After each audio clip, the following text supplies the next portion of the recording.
would like to thank you for that very nice appreciation to the people of San Manuel.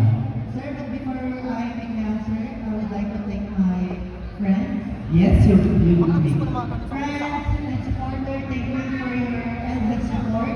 And especially to my mom who helped me to create my gown, my passion, my swimsuit. Thank you so much, Mother. And because of your effort, I'm more determined now to do my best. Thank you. Wow, beautifully crafted by her mother. And I'll take your question. My family. My family.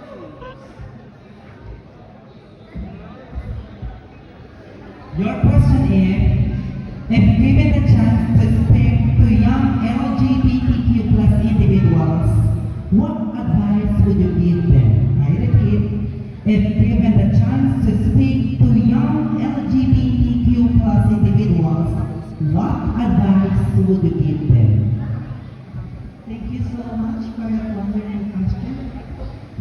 Well, you know what, ladies and gentlemen, as we continue to exist in this bias world, where we face a lot of challenges, but we, the LGBTQ, faces not just simply barriers, but we face a lot of discrimination, alienation, persecution, and most especially rejection.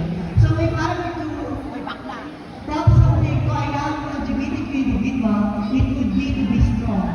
To be strong enough to chase your dreams, because as we walk along the way, we cannot avoid the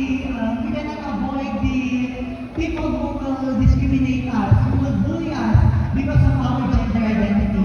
So that is something that I would tell my young LGBTQ individual, to be strong enough, to be brave enough to face those challenges. And I stand here before you tonight to rectify all the actions that you have been doing for so long. I think it's about time for us to change our ways, to stop discriminating LGBTQIA individuals, because I believe that it has no good effect to an LGBTQ individual. It will only destroy them